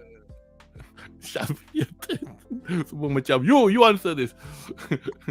So seperti biasalah. So at the end of the fight with Lady Nagan, as you all know, you know, as you guys correctly mentioned tadi, her heart was still in the good, in it for being a good person. At the end of the battle, despite the booby trap, all for one installed in her, if she decided to berpaling tadah, she mentioned where the hideout for the bad guys were. But as usual lah, seperti tengok cerita James Bond atau Mission Impossible, the bad guys move really quickly. So, do you think, I know it's kind of like a bit of a tangent, tapi downfall Dark Deku semakin memakan diri dia. Adakah anda merasakan ini akibat, among others, message All for One yang menganjing beliau? Kan dia orang pergi di the hall, ada macam ha, next one is you. Was he there? Did Deku join the raid? Yeah, he was there. Yeah. He saw everything, yeah. He was the big. Kena anjing. The episode just goes to show that All for One ni is a master psychologist lah. Dia faham how budak-budak function. Dia faham all these hero-loving heroes. You know, people who grow up idolizing heroes, dia faham sangat mindset dia orang. And it is a scary show of power lah, that this guy is fully capable of understanding all his villains. All of his opponents punya mindset. You know what, so who he reminds me of? All for One ni. Apa nama Hannibal Lecter? Kan he's kan dia kan he's that kind of thinking 7 steps ahead. How he helps Clarence. I mean what's her name? Kan how to solve. People are afraid because of he's a cannibal, but he has actually dia otak ni yang boleh bahaya. Anyway, go ahead. Sama. There's nothing much to talk about this today because this is just the showcase of how powerful or how intelligent All for One is lah. Kalau you nak ikut dalam anime manga, I pernah nampak they rated One for All, dia punya intelligence, speed, power, apa semua pun S. So One for All, dia punya intelligence aku rasa is triple S lah. Kalau you want to go on that rating. You mean All for One? All for One, yeah. Easily. All for One, sorry. Those terms sekarang selalu ter-interchange dengan silap. Ya, memang sama lah, biasa lah. Anything to add, Anri? Yeah, okay. Deku kan, he left UA kan, hoping kan, I hope All for One kan leaves my friend alone and won't put them in danger. He goes to this mansion kan, nak tangkap All for One kan. Know what happened? I'm going to hunt you and your friends down. Each and everyone, and everyone you hold dear, they will be my victim. So he was basically spirit broken lah. Everything he does seems to be in vain lah. So what's the point of doing this? So he fell into macam deep depression. He wants to fight even though he does not know what he will gain from that victory now. You see him taking down all these criminals kan. But some of these criminals kan tak kena dengan All for One pula pun. He just fighting each one kan, hoping that it will bring him closer to All for One.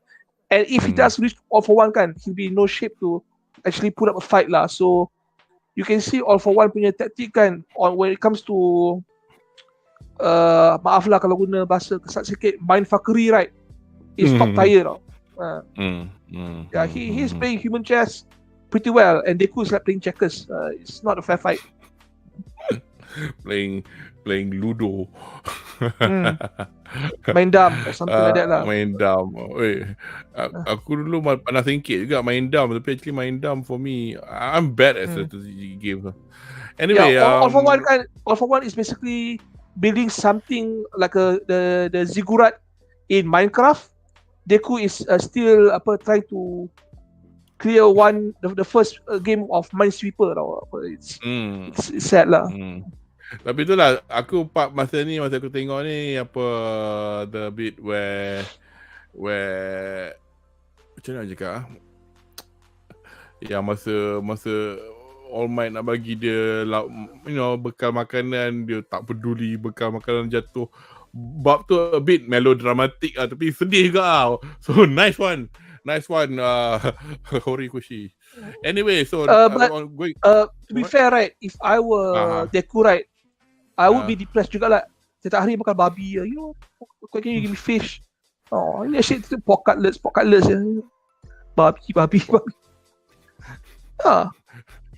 Bak kata John Travolta, but pork tastes good, ham tastes good.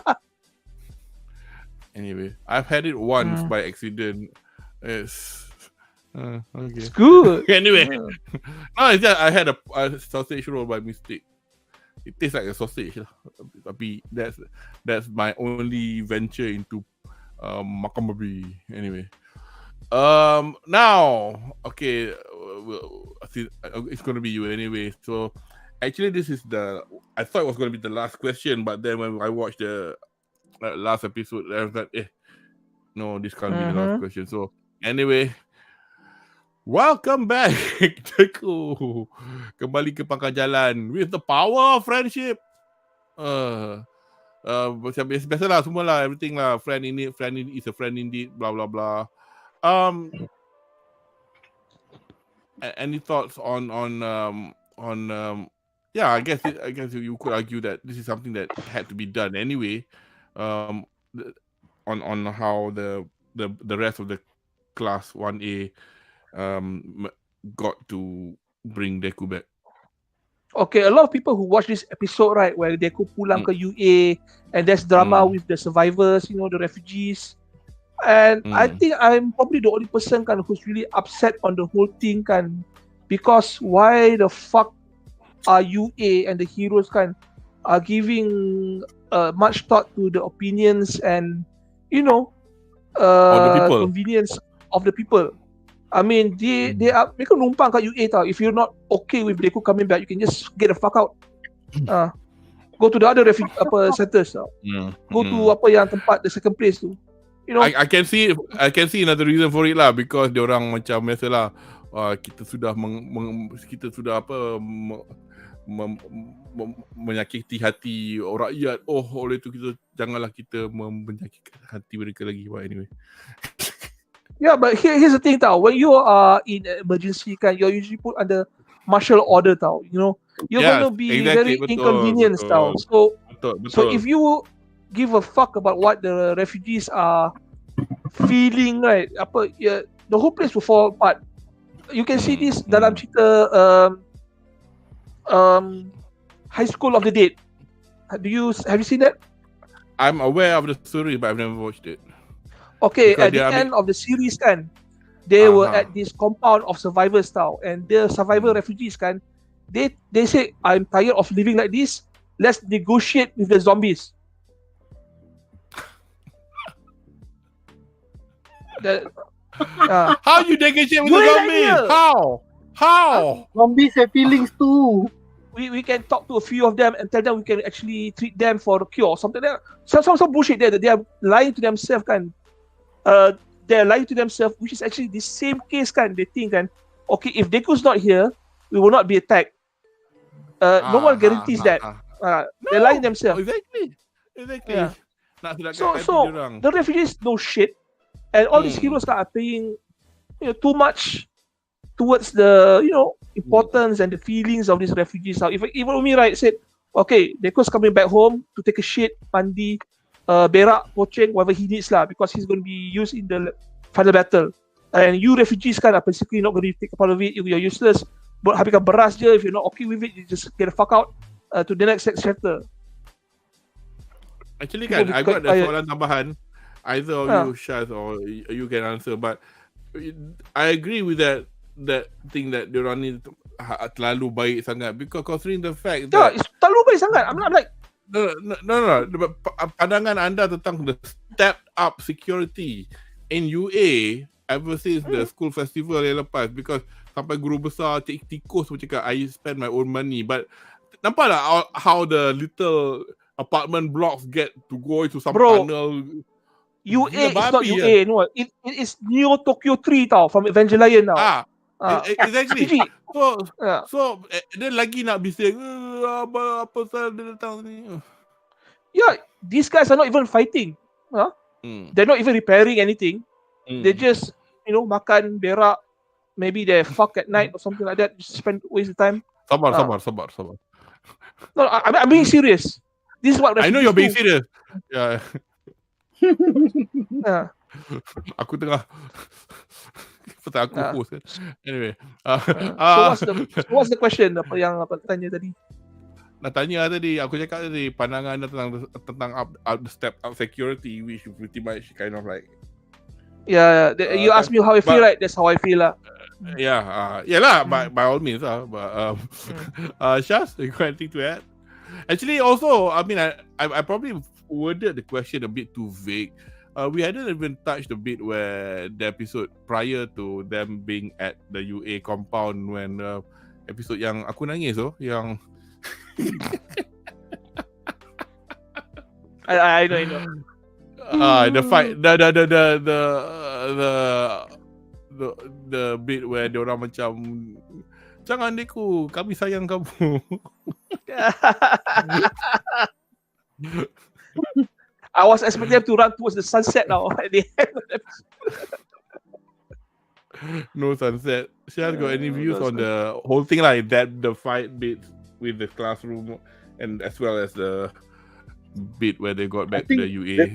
The classroom fight was unnecessary. Unnecessary. It was necessary. Because you know why? Sebab dia ni bodoh sangat, Deku ni. Yelah, kena pong. Because he doesn't want to listen to adults anymore, like a typical teenager. Kena suruh kawan-kawan dia lah pergi beritahu. Superpower or not, he is behaving just like a spoiled teenager lah. Brat. In this point of time, I'm an emo mood. I'm not going to listen to anybody. Last, only your friends can break through. We all been there masa teenager dulu. That's why they say peer pressure is one of the most strongest form of pressure, and that's what a lot of, kalau kau hang out dengan budak-budak baik, kau terikut dengan budak-budak baik, kau akan jadi baik lah. And vice versa. Kalau kau jadi budak hang out dengan budak jahat, and you're gone, man. Just a quick bit about the overlay that I use. Actually, the overlay yang menunjukkan tangan Tenya Ida dengan tu, Deku tu kat sini, it is a green poster. But this is a poster that I found on Twitter from the studio. So after that episode, Pochako bagi speech, resounding speech yang menyebabkan some people change their mind. I don't know whether these messages were from, I think probably from the general public. So basically, then they put it under the hashtag Deku Okairi. Okairi is pretty much means welcome back lah. So everything lah, Okairi, hero lah, macam-macam lah message. So they made this into a special key visual. So onwards to the final question. Epilog secebis kertas dari TARTARUS. Pihak hero tak menjangka menerima pertolongan dari seorang villain yang kental, namun intel terbaru menentang Shigaraki memang meranjatkan. I mean, there's a few issues here at the moment. So discussing the fact that they might got the intel wrong from the beginning, and obviously All For One being the conniving guy that he is, misleading clues, and then also the fact that how could some, as you said just now, 500 meter bawah tanah boleh communicate quite well dengan Shigaraki. Thoughts and opinions, and silakan. This is a plot device that came out from nowhere. Because the power of All For One is vast and unlimited, and the writer can do whatever he wants. So he thought long and hard, macam mana aku nak buat benda ni Aku dah tak ada idea. Okay lah, aku guna je lah all for one punya powers. Because honestly aku tak nampak any I cannot imagine him thinking 10 or 5 or 6 volumes ahead. 10 volumes ahead. Aku nak tulis benda tu macam ni. How do you make that as your primary information source? I mean, I imagine all those recordings is a recording of dia punya brain lah kan, what is going on brain and whatnot. But then that raises a different question. Kenapa tak beritahu the hero society ahead of time? Kan? Apa pasal dia korang nak macam either information masih tak complete tapi tak tahulah. Tapi yeah, you're right. So is this actually a double bluff daripada all for one?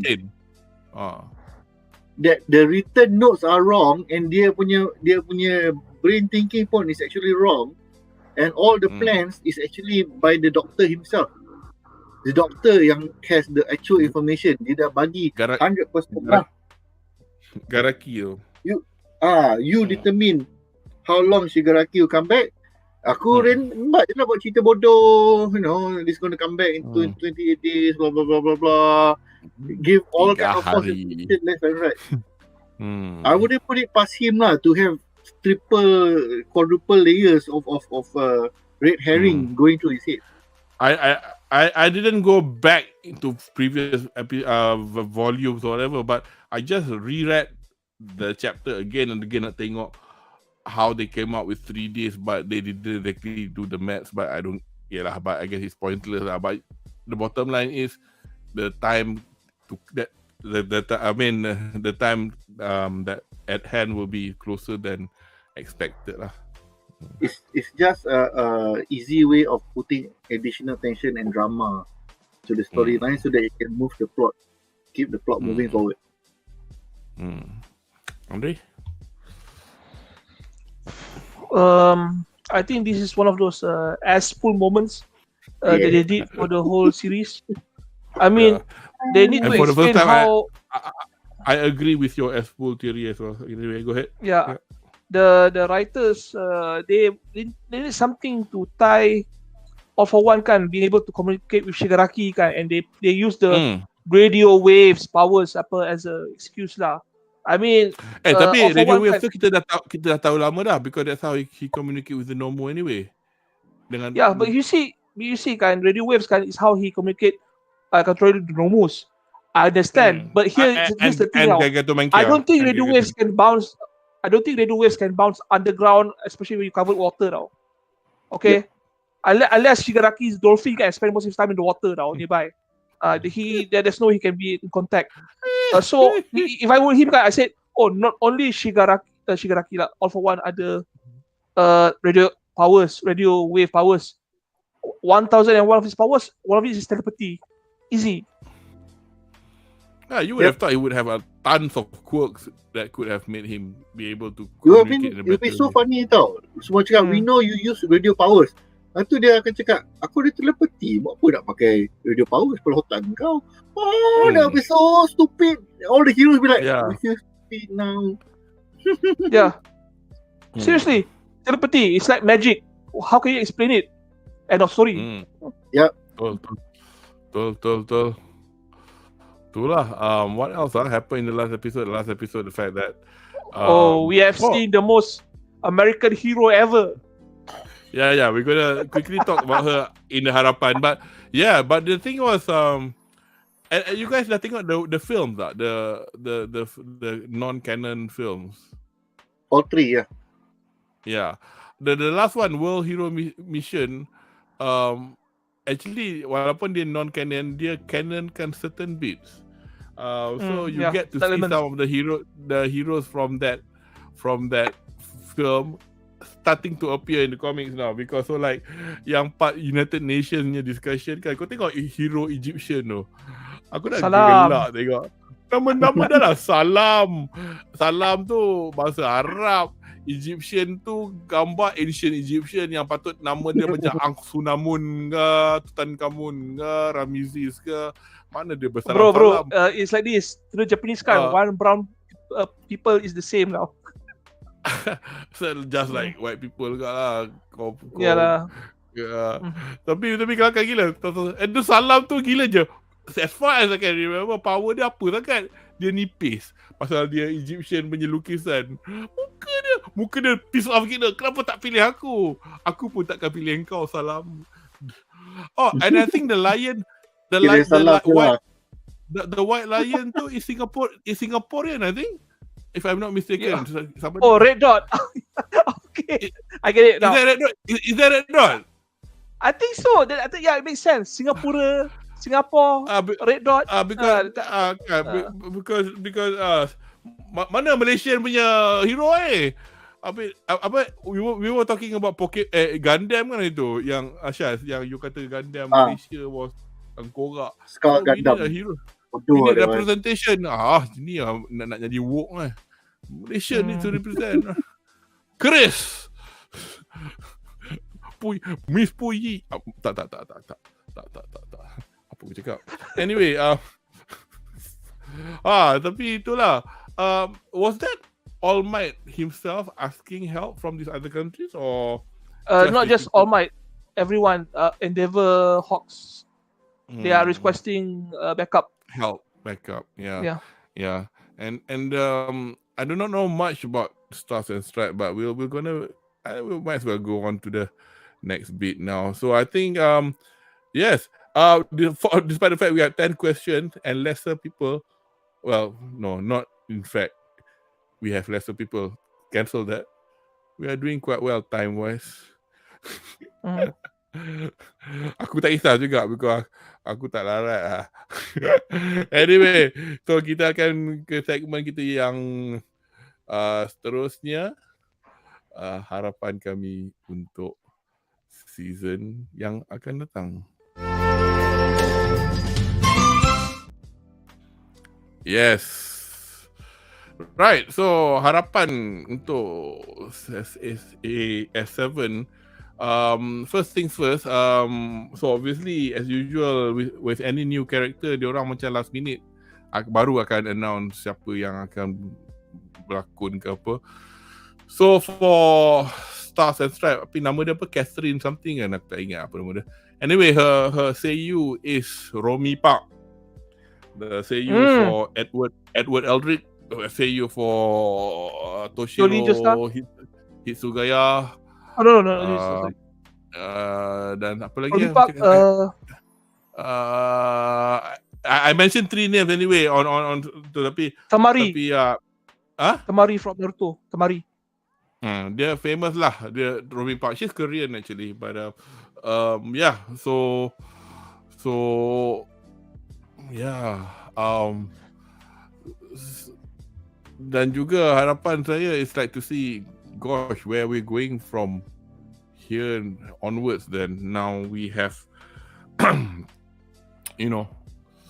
knowing that Shigaraki is going to come around in 3 days, will that onslaught? I mean, the fact that she's already on the way, whether or not at that time mungkin lah, but they would have known that they only have 3 days to spare. So harapan untuk season 7. Syaz, asal tak nak tarik kan kau? Aku tarik. There you are. I'm hoping season 7 is not the last lah. I'm hoping there's at least 2 more seasons and 1 more film. The final finale hopefully ada film adaptation lah. Tapi itulah rekod diorang episode sahaja macam tak best lah, tak cukup. Diorang filem diorang selalu buat tak canon tu yang bosan tu. Hopefully this will be the one that will make it canon lah. Yeah. Like You know what's the biggest problem with the film? There's too many characters involved. Always the class involved. Betul. If it's Deku and Ochako or Deku with another character kan, they build a rapport kan. Even if it's non-canon kan, it's something macam character development, we see more of them and dia punya quirks. That's why I prefer episodic, because ingat kalau you guys ingat World Heroes Mission, dah lah dengan the World Heroes taking part kan, and then Classroom dia pun take part, so macam bukanlah macam aku nak korang concentrate on everybody lebih lama, tapi you can't. So macam Ochako cakap 2 minit and that was it for the whole film. So and then we got to see Deku talking to this, was it Brazilian, whatever it is, dengan burung pink dia tu. Takat tu lah. Aku ada burung pink tu, aku beli dekat anyway. But itulah, it'll be a while yet lah. They have, as you can see, there's 7th season coming. So Weekend is Anime Japan 2023 on 25th, 26th March, held at Tokyo Big Site. So basically, another opportunity for studios to announce new announcements, blah blah blah. So macam for example, immediately lepas the end of this, they orang announce the 7th season, the name of the the name of the seiyuu for Stars and Stripes. And tadi pukul macam pukul 4 petang Japanese time, they had the cast of MHA. They had Tenya Ida, Ochako, Bakugo, Deku and Fireboy, Shota, Todoroki. Just they orang macam just touch on the past season and anticipation for the ni lah. Dia orang tunjuk lah. It's not even a key visual, just like a short 29-second animated thing to show, yes, season 7 is coming. But we do not know lah bila dia orang nak buat. So kalau betul ikut macam time scale lah, like last time, probably 2 years lah. 2 years pun 1 year or 1 year and a half. Quote. I think 1 year and a half, something like that. Just on a bit of a, I know lah, I don't have any overlay pun. Dari segi berita apa from anime Japan 2023 is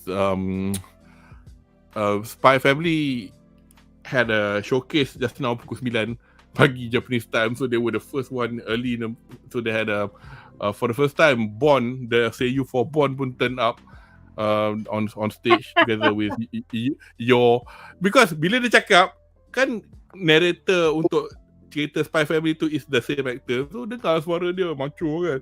Betul, dia at the end dia buat lah sikit bof kesian. So dia your dengan ni lah. So yes, season 2 they have announced when it'll be fall season 2023, so it's October. Oh, like bloody hell. So diorang pun cakap macam, oi, diorang nak muatkan cerita yang mana lah. And then the film will be in December. There was no indication whether they'll make it a 2-core, especially after what I've mentioned in the previous Bedah yang they have to be careful lah. Cerita dia keluar at a very slow rate, because at the moment, at one point aku tunggu cerita dekat Shonen Jump Plus ada sebulan pun pernah nak tunggu just the next chapter. So a few other announcements lah coming up with regards to they're gonna have anybody who watches ReZero season 3 apparently greenlit. I don't watch it. I don't know. Is it good or not? Is it good or not? I watch it. It's really good, but it's really depressing. Why? The hero gets killed a lot of times, and then there's a lot of frustrating scenes. It's just a drama. Gore, drama. Whoa, it's a gory. Funny stuff. Okay. It's very gory. It could be very gory, yeah. Oh, okay. Aku tak expect dia tu macam tu, because all I know it's like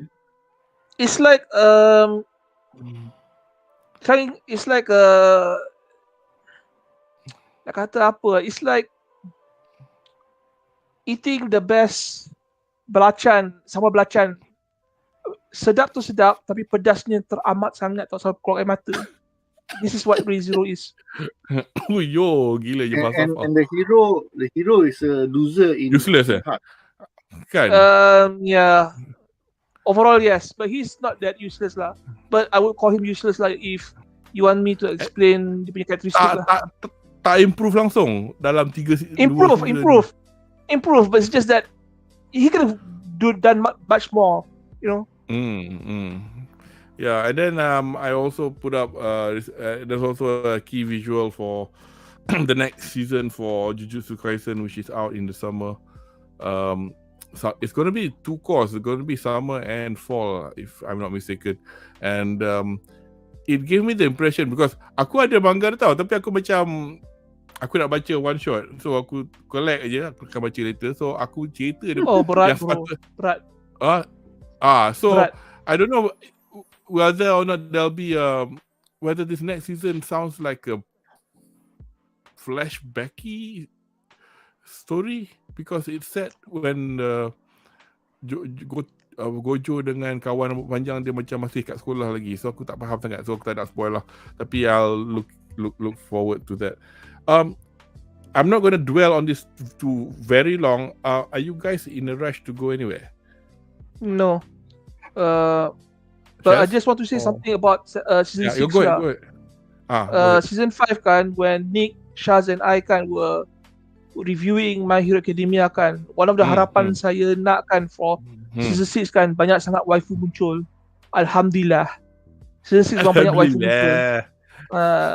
Kita ada Nagant. Kita ada Nagant. We have 13. Chicken McNugget. We see the face. Comment. Yeah.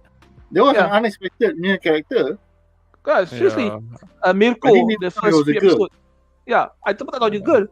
I thought it was Space one of those LGBTQ apa characters lah, whatever it is lah. But she's a girl, cute as hell. Mirko, and then apa lagi? We have Momo. Have you seen her last episode? The hair down. Yeah. Tapi bulan puasa kan, dia tutup aurat. Baik, bagus. Tutup aurat. Mak Bakugo pun ada tau, cuma main. Dalam dia peluk mak Deku kan. Mak Deku. Dia close. I forgot. I meant to take a picture to put it as an overlay. Totally forgot. Masa aku Mak Deku tak sedar bahawa Deku tak sedar bahawa dia sedang dipeluk oleh anak mertua dia tau. Macam mana tu? I suggest you see the Mak Bakugo punya dojins lah, you know. Anyway, the reason I was asking if you guys wouldn't mind is this. Just gonna quickly have a look lah. Because it's relevant to what we're doing as BuzzPop Animo Division. Anyway, a quick look at what we're having next season. So this is from livechat.me, satu laman web yang agak komprehensif dari segi detailing what's going to happen. Seperti biasa, we have One Piece. Spring anime. Yeah, so it's never ending, tapi live action. Anyways, season 3 Demon Slayer Swordsmith Village Arc atau kata naga Jino Satoan akan bermula 9 April. I would like to cover this as traditionally BuzzPop dah cover. So panel I mean again free for all. Kalau you weren't in this kan, weren't you, Anri, masa buat last season? No, I didn't cover this, but I was watching the reviews yang Shaz buat dengan Nick lah ya. Dengan Shaz buat Nick dengan Jamal lah. Jamal dengan Sabta Arif as well kan. Yeah, so anyway, I mean, I'm not particular like strict macam kena have the same panel. By all means, Anri, if you want to come in, by all means, we'll do. And because I'm going, I'm not going to do it once a week, as you know, because I might want to cover a couple of things. We'll see lah macam mana. And then ni just a quickly look at then Villain Saga season 2 will be out. Will be out. Began winter. It's the second core then. So tak habis lah ya. And then you watch the Attack on Titan hari tu kan? Yes. The next one itu March 3. So I don't know why they've included. Have I got this spring anime betul lah. Ni Konosubarashi Isekai no Bakuan no. It's just basically a spin-off of Konosuba kepada anda yang rindui Konosuba. So they are doing 12 Megumin yes. episodes. Yeah. Just Megumin and how she became the one trick pony that she is now. So masa tu dia pergi sekolah. So you'll see characters like Yun and so as usual tadi dekat anime Japan pun adalah diorang tadi. Dr. Stone, I've read part of the manga. Actually, it's quite interesting, but I've never gotten nak tengok macam. Have you watched Dr. Stone before? Season 3 coming up. Is it good? Season 1. I didn't watch season 2. It's good lah, but you have to be invested in it lah to watch it lah. I'm okay with it. Tapi with regards to what happened yang menyebabkan dia orang jadi batu tu, apa did they kind of partially solve it or what? Or is just I haven't read until that part yet. Tak apa. So just a quick one, Tonikaku Kawaii or Tonikawa, which is I think this was one of the first anime that I reviewed on my YouTube. It's coming in the second season. Benda ni slice of life rom-com. Memang slice of life ni untuk aku is like nothing wrong with it. If you want to watch anime with just tak guna otak. Nothing much to discuss lah actually. No, I'm not going to discuss it, but I'm just like running through. So as usual, isekai is always flavor of the season anytime. I don't even know what this is. Isekai was smartphone Tomoni. And this is the Kubosan Mob ni is the manga yang delayed. Bukanlah delayed, dia orang berhenti sekejap sambung balik. So quite a few isekai dah lah nama dia pun terus tulis isekai terus. Isekai the cheat skill lah. What the hell? Look at that name. Apa dua perenggan tu. Is that the one yang bapak dia datang sepak anak dia sebab anak dia buat bodoh ke apa ke? Apa ni? Cheat skill musuh apa yang no not that one. Apa this is not it. No. Ini? That's Mushoku Tensei. Mushoku Tensei yang ni ke? Mushoku Tensei No, Mushoku Tensei lah. Yang ni. Mushoku Tensei is coming back. It's coming back, yeah. Is Mushoku Tensei written as something else? Title dia? No. It's still Mushoku Tensei. Maybe it's not in spring. Probably it's not. It's probably not the spring code. Probably it's coming. But I know it's coming lah. Season 3. It's coming. This looks like a Harry Potter ripoff, but the jalan cerita dia tak nampak macam Harry Potter sangat because it's something to do with the main character not having any powers. But I can't be bothered because cerita ni cerita macam Harry Potter dah lah. Muka dia orang ada macam gambar lightning. It looks like Harry Potter and fairy tale apa. It's not actually comedy lah. Yeah. One of our panelists actually reads this, but dia kaki baca je lah. And this was that Oshinoko that surgeon mati tu. Okay lah, but yang dia bukan yang dia mati betul dia hidup balik sebagai anak to the idol yang dia minat. So I mean as usual macam this one aku try to, tapi kalau macam tak ada siapa nak discuss, tapi Munif dengan ni lah yang going on about it, but if he can, it'll be great lah to cover this Jigoku Raku. Quite violent looking fantasy manga, historical / fantasy about ninja yang dihukum untuk kira hukum bunuh, tapi to get out of it, he and a bunch of convicts have to go to this island and find the elixir of life by hook or by crook, and each of them are accompanied by a swordsman or woman to make sure that the job is done. Or kalau diorang tak buat hal, kalau diorang buat hal, they'll just dispatch je lah. Potong kapara. Ini aku tak tahu whether this is a second season or not. Ranking of Kings, Yuki no Takara Bako ni. Second season. It is a second season, is it? It is kan? Yeah. It's not like a spin-off or whatever. No, it's a continuance. Cool lah. Tapi itulah aku. Anyway, so apart from that, the only other sexy sequels I recognize are Golden Kamuy, which is good. which jangan cakap bagus pun, aku tengok 2 season je. I've heard of Eden Zero. No. Oh yes, ni as usual, we like what we did last season. Tak adalah kita orang nak ikut setiap minggu, tapi mungkin I will do 1 or 2 sessions on this Mobile Suit Gundam Suisui no Majo season 2 after what had happened. They're still showing it at 5 o'clock Japanese time. Tak serik-serik lagi, so tak tahulah ada adegan buat tomato puree lagi ke tak dengan guna tangan robot. This one I was thinking of watching, tapi takut it's not going to be that good. It's about this salaryman, anak perempuan dia in a abusive relationship with a boyfriend dia Yakuza. He got angry, he killed the bastard. And he and his wife hit the body. And then the Yakuza punya gang were like, mana mamak tu Kamu tak nampak. And then it starts from there. It's by Tezuka Productions. Interesting to see Osamu Tezuka punya legacy ada anime. I thought he's more of a manga person.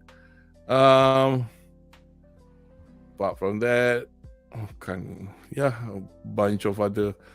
God, Conan, Detective Conan ni baru tahun began winter 1996. Bloody hell. No, it's longer than that. It's longer than that. Trust me, it's longer than One Piece. Yeah. It's long. Itu actually kan dalam ni nak tengok those long punya anime boleh turun kat ujung-ujung tu macam Osomatsu-san lah yang jenis 50 tahun tak habis. So anyway, hold on. Itu je lah. What? Where? Who? What? I think I saw the Idolmaster. Ni Cinderella Girls U149. I don't know. I follow that. Is that a new spin-off? New agency lah, yeah. At least a cup of tea lah. Crayon Shinchan, Doraemon, ni biasalah, ni dah masuk kepada benda-benda. Ada lagi Yu-Gi-Oh. Cakap pasal cerita-cerita lama, minggu lepas was the last episode that had Satoshi atau Ash Ketchum dengan Pikachu as the main lead. There were some videos leaked lah on Twitter and all that. Orang tengok pun macam sedih agak lah. Bukan Walking to the Sunset. Walking into the rainbow. One of those few people that is 10 years old with 25 years of experience. Exactly the kind of Asian we need. And then because wayang tu macam orang-orang yang komen sedih-sedih semua umur 30 because they were like probably 5 when they watched it, and it's like wow, aku 50. I watched it when I was in university. Anyway, itulah kita sudah sampai penghujung sesi kita untuk Core 2 musim ke-6 MHA at better time, as opposed to 3 hours 40 minutes. We have got a cool 2 hours. Diharap penonton di rumah terhibur dengan ulasan kami malam ni.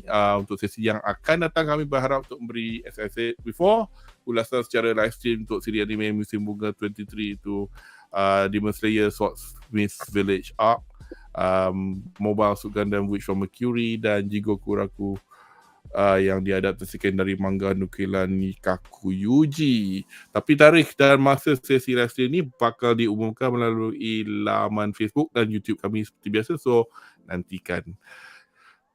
Kepada anda yang baru ke sesi kami, jangan lupa untuk langgan, kongsi dan tenyih butang like untuk kedua-dua laman YouTube Stomachofchaos dan BUZZPOPTV, laman pop culture suka ramai Malaysia, supaya anda tidak ketinggalan untuk sesi kami yang akan datang. Dan jika anda ingin menonton sesi-sesi kami yang sebelum ini, selain dari arcade kami yang mengandungi sesi ulasan stream yang penuh, so if you want to sit down and listen to 3 hours of us talking about particular, go ahead. I'm not stopping you, tapi di laman YouTube Stomachofchaos juga mengandungi video ringkas yang mengambil tema spesifik dari perbincangan kami yang lampau. So by all means check those videos out if you've missed anything before. So terima kasih kerana sudi bersama kami, kan kepada rakan panelis saya hari ini, Otsu Kare sama deshita, kepada Syaz dan Anri Thanks again spend your time doing this session, and saya Kudo Marizu ijo desu. Mata out the way. Jumpa lagi di masa depan. Alright, see ya.